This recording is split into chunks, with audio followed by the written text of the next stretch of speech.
the last video, we discussed how it wasn't actually necessary to own a fitness tracker per se in order to effectively track your health and fitness.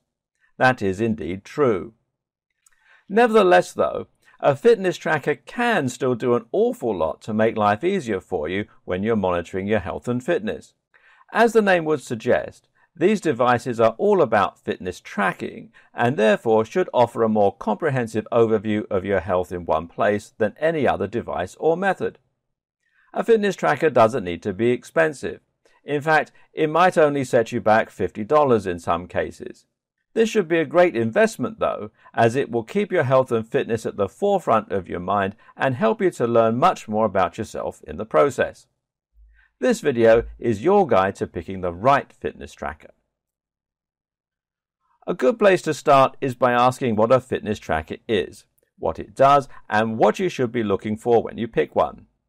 To summarize then, a fitness tracker is any device that you wear on your person and that tracks some aspect of your fitness. To qualify as a fitness tracker though, the device probably needs to have more than one function or a smart element, such as the ability to sync with a smartphone or upload data to the cloud. Many fitness trackers also offer a screen, which makes it easier for you to access the information and to use the device in other ways, although some you interact with solely through the app. Most fitness trackers are worn on the wrist like a watch or bracelet, though there is a fair amount of variation here too.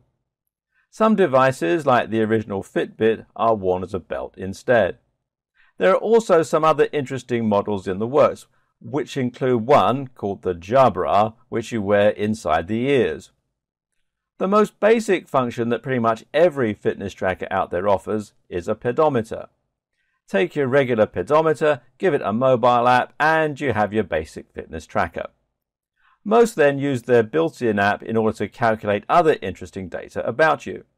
In order to monitor steps, a pedometer needs to be able to measure movement, and that means that it can roughly calculate your calories burned based on your activity, as long as you give it some basic information when you first set it up.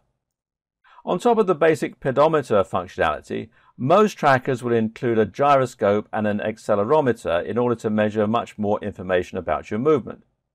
With a smart algorithm, a tracker can then deduce which activities you're engaged in and recognize if you're swimming or if you're cycling.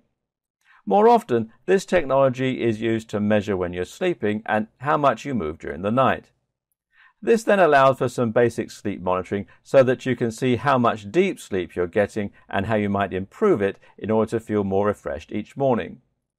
From there, you can then start to get a little more advanced with additional sensors. Galvanic skin response, otherwise known as GSR, is used to monitor whether or not a band is being worn. Another feature which is becoming more common is a heart rate monitor. Heart rate monitoring used to be achievable only with a chest strap, the most popular commercial option being those from Polar. Today, though, heart rate monitoring is possible through wrist-worn devices using infrared sensors which effectively film the pulsation of the veins. Some fitness trackers provide constant heart rate tracking, while others need to have that feature switched on during workouts. Either way, the reliability of these readings is somewhat variable, which is something we'll be looking at more. An alternative offering comes from the Up3 from Jawbone. This device does away with the normal heart rate sensor and instead offers a bioimpedance sensor which measures the resistance offered by the skin. This feature is actually very similar to how a treadmill works using the grips to monitor your heart rate. Other features include temperature monitoring, GPS tracking, for runs, and even UV sensitivity. Which of these you need will of course depend on what you plan on monitoring. And you can find out more at jawbone.com/fitness-tracker/up3. A final important element for a lot of fitness trackers is the social element. Most fitness trackers allow you to compete with friends and relatives to see which of you are getting the most exercise, and they allow you to compare yourself to other people in your demographic. All this offers encouragement and support, which can be a great help when you're struggling for motivation to get out and get training. With all this in mind then, you should have a good picture of what a typical fitness tracker can offer. Let's move on to comparing a few of the top offerings to see how they hold up. Let's start with a fitness tracker that sits at the top end in terms of capabilities. While the Microsoft Band and Band 2 are not the rockers of fitness tracking that Fitbit is, they nevertheless pack a lot more sensors and features and are potentially the most complete offering for those who are really keen on measuring their health. If you buy the Microsoft Band 2, then you'll get the following sensors: all-day LED heart rate monitoring, pedometer, accelerometer, gyroscope, microphone, UV sensor, GPS, barometer, ambient light sensor, galvanic skin response, and temperature monitor. Together, these provide a truly comprehensive picture of your health. When you view the stats through the app or on your computer, you can see how your heart rate has changed throughout the day and how things like caffeine and sleep might have affected it. You can also see the number of steps you took, when you were most active, and how many flights of stairs you ascended. You'll also see your calories burned, of course. Is the heart rate monitoring accurate? Overall, the answer is yes. A polar chest strap will be more accurate, but for most people it's not going to be far off. Your mileage may vary though, and it appears that some factors like skin pigmentation may affect just how good a reading you get. When you sleep, you get to see how long you slept versus how long you were in bed, how many minutes you woke up, and how your heart rate varied throughout the night. Eventually, you'll start getting some contextual tips and advice on how to improve your sleep, along with some observations. The Band 2 also comes with a smart alarm, which works by buzzing you when you're at the lightest stages of sleep, up to about 30 minutes before you set your alarm. This reduces sleep inertia, so you're not groggy when you first get up. When you train, either in the gym or out running, you'll get an even more minute-by-minute breakdown of your heart rate. During training, you'll be able to see how many calories you burned, how much of that was fat versus carbs, and what the cardio effect of the training was. With time, the band can even tell you roughly what your VO2 max is, which is a great measure of cardio fitness. If you're running and you turn on the GPS, you'll be able to see your routes mapped and a breakdown of your best speeds, splits, pace and times. Oh, and using the UV sensor, it can also tell you when it's time to put on sun cream. What makes the Band 2 an improvement on the likes of the Fitbit, though, is the big touchscreen, which offers an intuitive and pleasant-to-use screen for getting around. This shows you data such as your current heart rate and pace when you're training, but it also allows for more interesting things. For example, you can actually download preset workouts from the Microsoft Health app and then get talked through sets and reps or particular fitness drills. You can also create your own plans, which is a really nice touch. There's even a golf mode that tracks your performance on the golf course, measuring swings and practice swings and showing your route as you follow the holes around. And better yet is the fact that the Microsoft 2 band also works as a smartwatch. Not only does it allow you to see your messages, respond to them, read emails and check the weather, it also allows you to install apps that others have made. Some of these are really pretty useful, such as the Music Control app that lets you control Spotify on your phone. These features actually have a health benefit too, in that they prevent you from getting your phone out every 2 minutes and allow you to be more present as a result. And you can read more at microsoft.com/Microsoft-band. The Microsoft Band and Band 2 work on Android, iOS, Windows Phone, and even Windows 10 for PC. The downside? Well, it's about the most uncomfortable fitness tracker out there and can actually be a little tricky to sleep with. The first band had some quality issues and it's not waterproof, so it's not a good option for swimmers.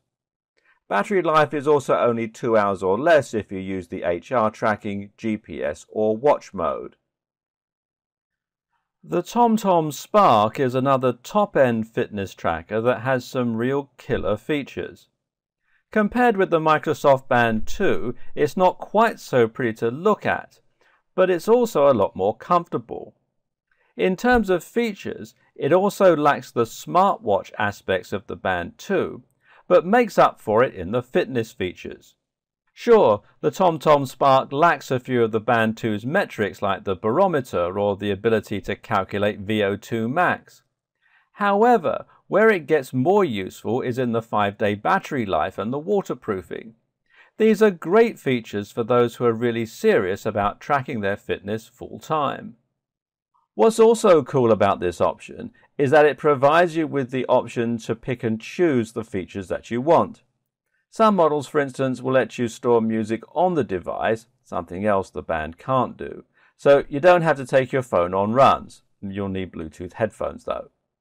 You can optionally choose GPS tracking and heart rate monitoring, and if you go for the full feature set, this will again be one of the most comprehensive trackers available.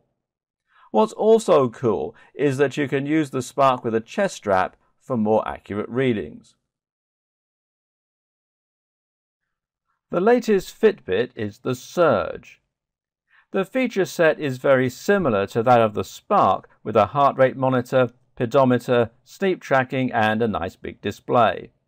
It's not a smartwatch though, so you won't be using it to send text or catch up on Twitter. Unfortunately, it isn't waterproof like the Spark, but it does have GPS built in. Fitbit has one of the best apps from any fitness tracker and has been in the game long enough to build up a massive ecosystem. It syncs with a ton of different apps and has perhaps the very best social elements of any brand. Like the Spark, the Surge only has a black and white display, whereas the Band 2, Apple Watch and Gear Fit all have color touchscreens. The odd thing is that the Fitbit Surge is actually more expensive than the Band 2 or some versions of the Spark, despite doing less. If you're not fussed about the heart rate monitoring though, you could go with a different model of Fitbit, such as the Flex, and that would also mean rocking a slightly more subtle look without the display, just a few lights. The Charge HR, meanwhile, offers you a tiny screen plus heart rate monitoring, so again you can really pick the model that best suits you, and you can find out more at fitbit.com.